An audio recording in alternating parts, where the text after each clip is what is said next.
Rizka Merdaleza, Beni Adara, Seya Monika,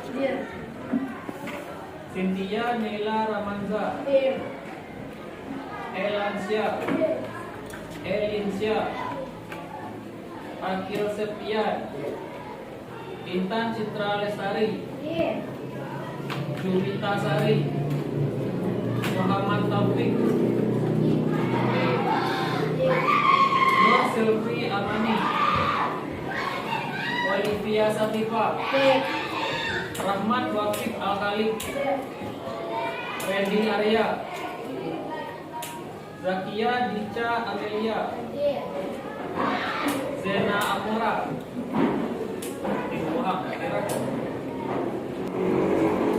Baiklah, kali ini saya akan mengajarkan tentang puisi. Pertama-tama, apa itu puisi? Puisi adalah karya sastra yang mengekspresikan perasaan dan pemikiran penulis menggunakan bahasa indah yang terikat, irama, rima, dan lagu. Jenis puisi ada dua, yaitu puisi lama yang terikat aturan baku dan puisi baru yang lebih bebas. Untuk menulis puisi, mulailah dengan menentukan tema, lalu gunakan diksi atau pilihan kata yang tepat dan padu dengan majas dan irama untuk menciptakan keindahan dan makna mendalam, serta perhatikan. Baik, puisi itu adalah karya sastra yang mengekspresikan emosi, pengalaman atau kesan bertulis menggunakan kata-kata yang indah dan penuh makna, dan juga bahasa yang digunakan terikat oleh irama, rima, ritme, penyusunan lirik, dan bait, serta mengandung struktur fisik dan struktur batin. Adapun jenis puisi itu ada dua. Yang pertama, puisi lama yang terikat aturan penulisan yang baku. Contohnya seperti pantun, syair, dan berita. Yang kedua, ada jenis puisi baru, yaitu puisi yang lebih bebas dalam penulisan dan tidak terikat aturan yang ketat. Oke, sekarang kita akan membahas tentang cara menulis puisi. Pertama-tama, dalam menulis puisi kita harus menentukan tema ataupun pokok dari gagasan yang ingin kita sampaikan. Yang kedua adalah penggunaan diksi, yaitu memilih kata-kata yang indah dan bermakna, seringkali menggunakan majas untuk menciptakan efek tertentu. Yang ketiga, kita harus memperhatikan rima dan irama, susun baris dan bait agar memiliki keterkaitan bunyi, seperti pengulangan bunyi di akhir baris atau keteraturan bunyi dalam baris. Yang keempat, ada memilih gaya penulisan. Yang kelima, memperhatikan pencitraan, seperti kata-kata yang kita gunakan untuk memancing imajinasi maupun seperti visual dari kata-kata yang kita ucapkan.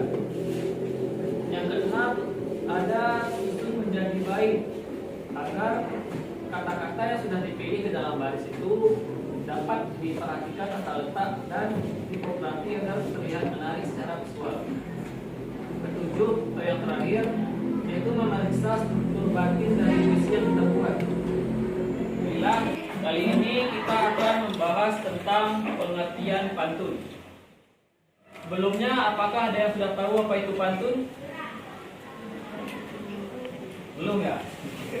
Baik, pantun adalah salah satu jenis puisi lama yang terdiri dari 4 baris berirama ABAB dan memiliki 2 bagian, yaitu 2 bagian pertama disebut sebagai sampiran dan 2 baris terakhir disebut sebagai isi.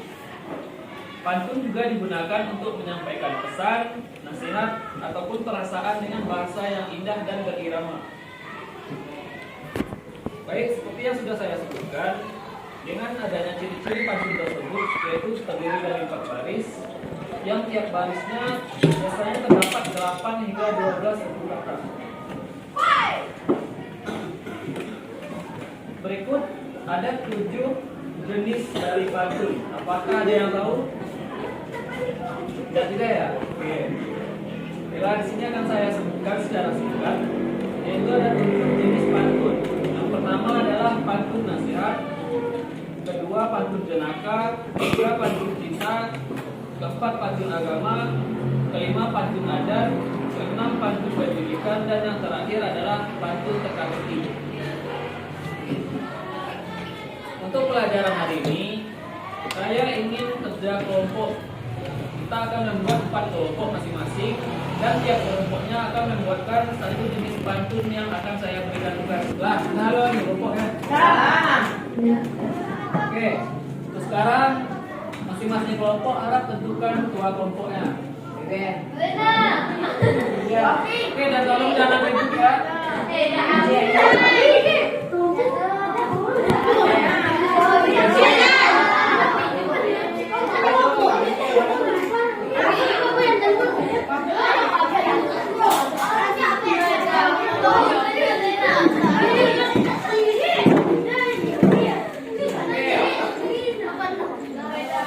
Ketua kelompok harap ke depan dan ambil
lah, itu ada kawan Jo.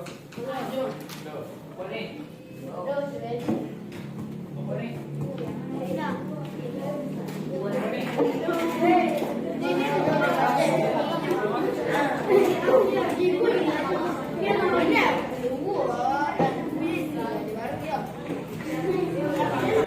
Pantunnya, itu pantun nasihat. Hati-hati memang baca, katakan kanan dan kiri. Hati-hati merantau di kota, jangan sampai kita lupa diri. Oke, pantun nasihat ya. Untuk kelompok 2, silakan membacakan pantun teka-tekinya.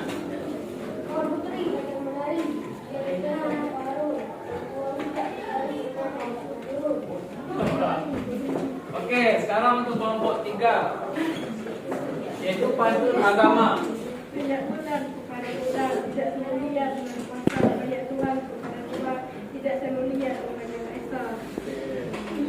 Dan terakhir kelompok 4, yaitu pantun pendidikan. Pagi-pagi minum jamu biar sehat, sepanjang hari hormati guru dan orang tuamu, aku berkata yang kita berbaik. Jadi semuanya udah tepat ya, tapi udah bisa membuat pantun sendiri. Nah, ini untuk yang terlambat. Lain kali tolong jangan terlalu lama buat beristirahat. Oke, untuk pembelajaran minggu berikutnya, saya akan memberikan tugas untuk kelompok masing-masing. Yaitu kalian akan membuat satu contoh dari masing-masing jenis yang saya berikan pada kelompok masing-masing, beserta dengan makna dari pantun yang telah dibuat sendiri. Oke, saya rasa cukup sekian untuk hari ini. Terima kasih. Wassalamualaikum warahmatullahi wabarakatuh. Waalaikumsalam.